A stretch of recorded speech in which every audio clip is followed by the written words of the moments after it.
Olá, sejam bem-vindos a mais um vídeo aqui do canal do Block Trends e como aqueles vídeos que a gente faz todas as segundas-feiras, este é mais um daqueles onde a gente vai abordar o preço do Bitcoin e o mercado em si como um todo, né? Principalmente agora, nessa última semana que a gente teve tantos eventos importantes para a precificação do Bitcoin e, em especial, obviamente, a entrada dos ETFs spot de Bitcoin que foram aprovados na quarta-feira passada.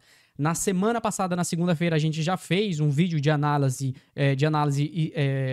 pensando que poderia ser aprovado, né, com base até em algumas informações que a própria BlackRock trouxe ao mercado, né, abordando que seriam aprovados na quarta-feira. Então, o vídeo de segunda-feira trouxe uma especulação de que os ETFs seriam aprovados na quarta-feira e, de fato, se mostrou verdadeiro. Os ETFs de Bitcoin Spot lá nos Estados Unidos foram aprovados pela SEC, né, que é a agência reguladora de valores mobiliários lá dos Estados Unidos, e com isso a gente teve 11 ETFs spot entrando no mercado na quinta-feira, e é justamente sobre essa movimentação, sobre esses eventos aí que ocorreram na quarta, quinta e sexta-feira, que foram esses 3 dias onde houve a aprovação e houve 2 dias de negociação, que a gente vai bater aqui um papo sobre esses valores, certo? Mas antes da gente passar para esses valores e essas informações, eu já queria deixar aqui a minha indicação para você que, caso ainda não é inscrito aqui do canal do Block Trends, de aproveitar para se inscrever e clicar aqui no botão de sininho também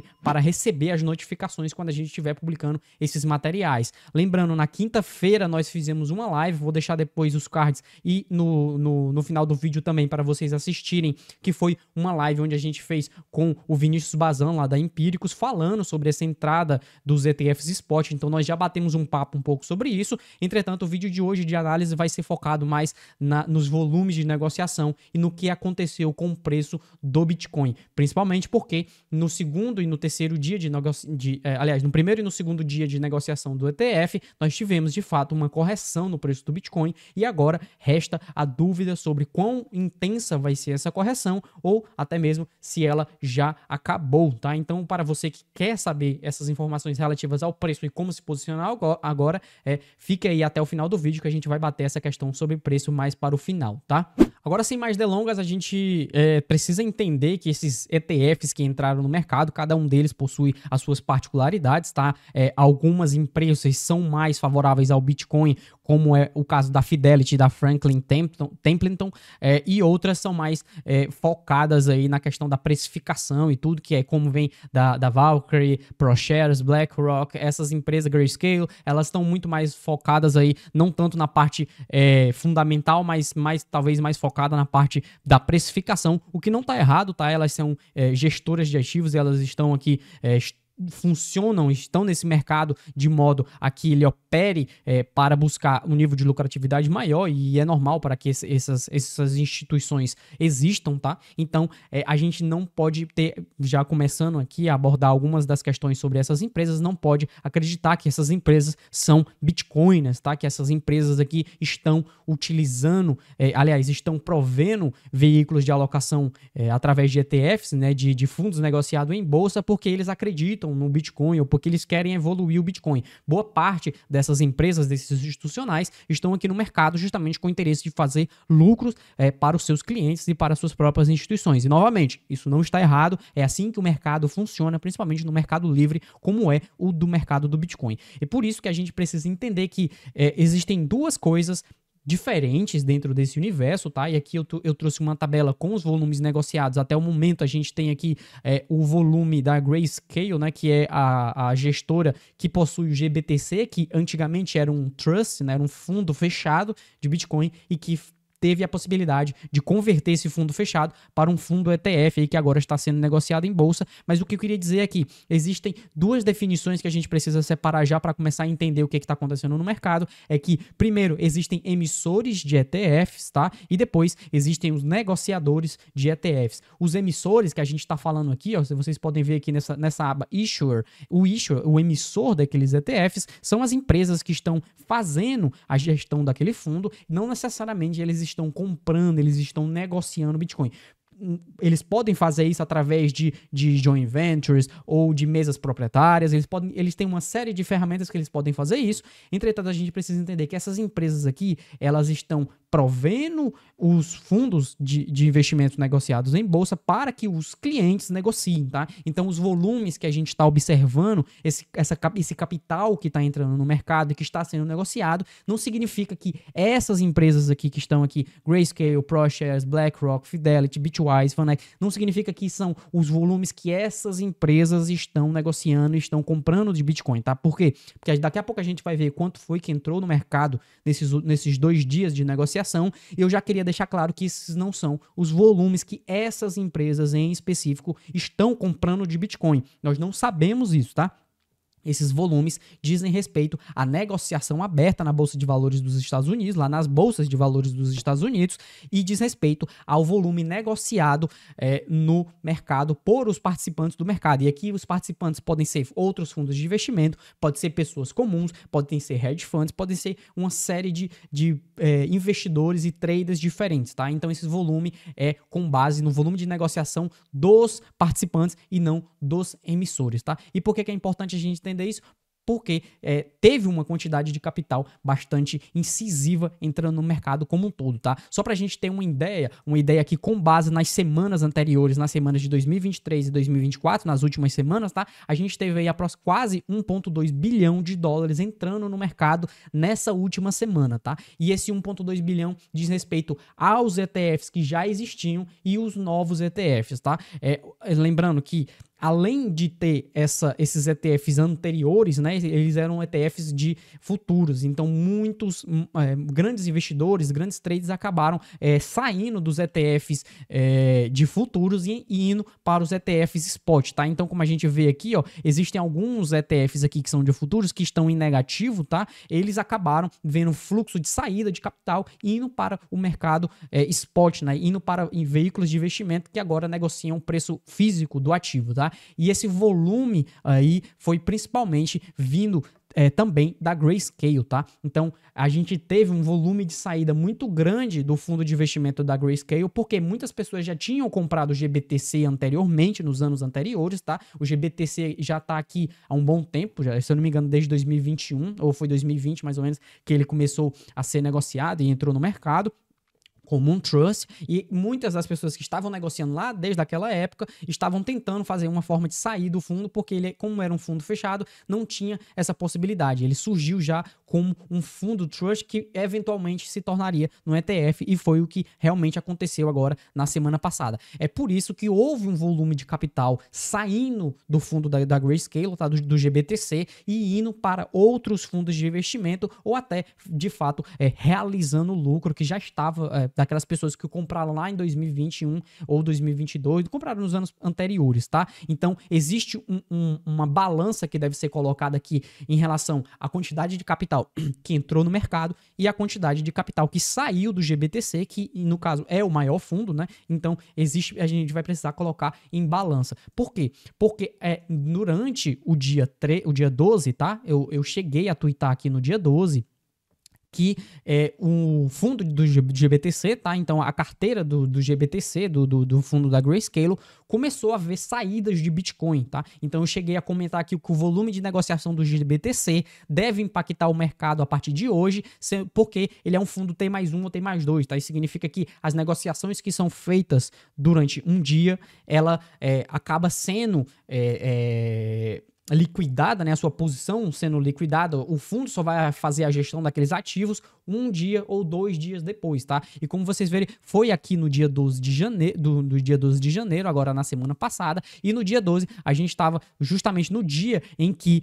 começou a impactar o preço do Bitcoin negativamente, tá? Isso acontece porque a GBTC acabou tendo mais ou menos um fluxo de saída aqui inicialmente de 4 mil Bitcoins que foram liquidados on-chain, tá? Só que o volume liquidado total não foi esse, tá? O volume liquidado total pelo GBTC foi muito maior, tá? Foi aproximadamente 579 milhões de dólares aqui que foram liquidados, que foram saídos, né, que foram vendidos de GBTC. E é por isso que isso é impactante. Por quê? Porque no volume total que a gente teve aqui, né, se a gente excluir o GBTC, a gente teve mais ou menos 1.398, aliás, 1.398 dólares, né, de negociação, de fluxo no mercado, tá? Só que a partir do momento que nós inserimos o GBTC nesse cálculo, e por isso que tem que ter essa balança, o fluxo total, né, de entrada foi de aproximadamente 801 milhões, tá? Então isso significa que, aliás, isso já é incluindo o BITO da ProShares, tá? Que já era um ETF que existia. Se a gente pegar só os ETFs atuais, só os ETFs que entraram na semana passada, nós tivemos um fluxo de entrada de aproximadamente 819 milhões de dólares, tá? O que é bastante impactante, tá? É bastante impactante, é um volume bastante alto aqui, até mesmo em relação ao volume total negociado, tá? Nós tivemos aqui 7,8 bilhões de dólares negociados no mercado, o que é um volume bastante significativo, só que o que acabou ofuscando boa parte do que seria mais intenso foi o GBTC, né? Foi as saídas do GBTC, e isso acabou impactando. Só que 818 milhões de dólares ainda é bastante positivo, foi esse o valor que entrou nesses fundos de investimento. Entretanto, a gente precisa lembrar que não necessariamente esses fundos de investimento já fizeram a liquidação, porque esses foram os valores que ocorreram na quinta e na sexta-feira, e provavelmente só a partir de hoje, né, a partir dessa segunda-feira, é que a gente vai ver essa gestão do fundo ocorrendo de forma on-chain. Por quê? Porque esses fundos, eles precisam ter o ativo físico, né? Eles precisam ter isso em carteira, e quem vai fazer isso é a Coinbase, né? Na maioria dos casos, como a gente vê aqui, ó, o custodiante desses fundos, na maioria dos casos aqui, tirando o da Fidelity, né, que faz custódia própria, eles fazem a autocustódia, e o da VanEck, que utiliza a Gemini, todos os outros utilizam a Coinbase. Então é provavelmente a partir de hoje que a gente vai ver a própria Coinbase fazendo essas movimentações de BTC on-chain para fazer o respaldo aqui dentro desses fundos, tá? Então é importante a gente também lembrar que a precificação começa a ser impactada dias depois dessas negociações, tá? Então a gente vê a negociação ocorrendo no mercado num determinado dia, só que a movimentação só vai ser liquidada on-chain, né? Só vai ser liquidada na rede do Bitcoin com Bitcoin físico depois, 1 ou 2 dias depois, tá? Então é sempre bom ter em mente esses valores. Por quê? Por que eu digo isso? Porque na sexta-feira, né, no dia 12, o que a gente teve aqui foi um fluxo de volume de capital sendo negociado no mercado, mas não era o fluxo de capital que era dos fundos, tá? Na minha visão, a gente teve um volume de capital negociado que foi totalmente aqui dependente das notícias e dos investidores que já estavam no mercado e não dos fundos em si, tá? Principalmente porque a gente teve aproximadamente 114 milhões em liquidações de contratos futuros abertos em compra, tá?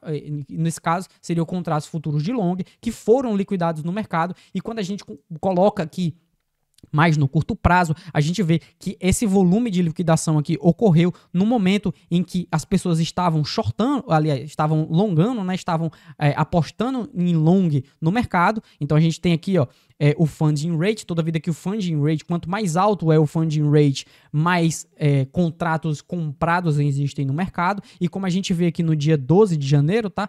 O funding rate começou a subir fortemente, enquanto isso o preço estava caindo fortemente. Então isso significa que as pessoas estavam, os traders estavam abrindo long enquanto o preço do Bitcoin continuava caindo. Isso daí acarretou, né, em volumes de liquidação de long muito altos, tá? A gente teve aqui no intervalo de 1 hora, a gente teve 22 milhões, depois 30 milhões, depois mais 33 milhões, então altos volumes de liquidação. Isso acabou impactando ainda mais o preço do Bitcoin e acabou gerando aqui um long squeeze, né? Muitos longs no mercado, o preço aí acabou caindo com base nessas liquidações do mercado futuro. E quando a gente fala em liquidações do mercado futuro, a gente tem aqui uma das principais regiões de liquidez para liquidações do mercado futuro na faixa dos 40 mil dólares, tá? Então é por isso que esse preço ainda é um preço que eu considero bastante importante no que diz respeito à precificação de curto prazo do Bitcoin, porque é uma região de alta liquidez e que a gente pode eventualmente chegar a vir a tocar naquela região ali. Essa região que pode ser impactada com mais venda do varejo. Por que eu digo que é venda do varejo? Porque a gente teve um fluxo de entrada de capital, um volume positivo na Coinbase no dia 11, tá? Então, no primeiro dia de negociação do fundo. E no segundo dia, a gente não teve vendas na Coinbase, significa que a gente ainda não estava vendo esse fluxo de venda, a gente ainda não viu esse fluxo de venda e de compra na Coinbase, que é, como eu falei para vocês, lembrando, né, é a custodiante da maioria desses fundos, tá? Vocês podem ver aqui em cima da minha cabeça. E a gente viu mais, foi fluxo de venda na Binance e na Bitfinex, tá? Entre outras exchanges menores, tá? Mas só na Binance a gente teve aqui no dia 12 de janeiro aproximadamente 129, quase 130 milhões de dólares em volume de venda, tá? Então esse volume de venda foi muito mais relacionado ao varejo do que a venda institucional, tá? Principalmente porque ocorreu na Binance e não na Coinbase, que é a custodiante desses fundos. A gente vai precisar ver a partir de hoje, tá? A partir dessa segunda-feira e durante essa semana, as liquidações finais feitas por esses fundos, que provavelmente começarão a impactar o mercado a partir dessa semana, tá? E no que diz respeito à precificação, a gente ainda precisa ter em mente que nós não tivemos nenhum tipo de correção ainda tão significativa, por isso que na semana passada eu falei que nós poderíamos ver esse tipo de correção mais intensa no mercado, e por enquanto a gente ainda não viu esse tipo de correção no mercado de mais de 25%, 30%, como é comum de ver em outros bull markets, tá? Lembrando, essas correções acabam sendo momentos muito oportunos para para investidores que estão visando mais o longo prazo alocarem capital. Então, caso nós tenhamos uma continuação dessa correção, a primeira zona que eu observaria ali, com base nas liquidações, seria na faixa dos 40 mil dólares, e a partir daí a gente vai precisar, caso rompa e caso caia mais do que isso, a gente vai precisar reavaliar com outras informações essas que eu trago diariamente lá na comunidade Pro do Blocktrends Research, tá? O link tá aqui na descrição, o link do Blocktrends Research, caso você tenha interesse em acompanhar esses movimentos de mercado de forma mais incisiva e de forma mais detalhada, eu faço análise diárias lá, tá? No mais, só mais um recado, se você quiser negociar e quiser aproveitar esse momento para fazer as suas negociações, seja no mercado futuro, seja no mercado spot, dependendo aí da sua jurisdição, se você estiver no Brasil ou não, você pode utilizar a plataforma da Bybit, que é uma plataforma global, tá? Uma plataforma de negociação de criptoativos, está no primeiro link da descrição, e você pode utilizar aí o cupom do Blocktrends para ter alguns bônus e algumas premiações lá dentro da plataforma da Bybit, tá? No mais, eu vou deixar linkado aqui o vídeo da live de quinta-feira para vocês assistirem o bate-papo que a gente teve sobre esses fundos de investimento, e não se esqueçam de que caso o Bitcoin venha a fazer uma correção mais intensa, vai ser um bom momento para continuar acumulando Bitcoin, principalmente porque nós estamos falando de um ativo de longo prazo, e o ideal é manter o horizonte de tempo para o longo prazo, porque o Bitcoin está aí num momento bastante positivo, principalmente com essa entrada de capital que eu falei, que eu mostrei aqui para vocês nesse vídeo, tá? Muito obrigado para vocês que estiveram até aqui, não se esqueça de se inscrever aqui no canal do Blocktrends, deixar seu like para a gente continuar fazendo esse tipo de conteúdo, e a gente se vê no próximo vídeo. Tchau!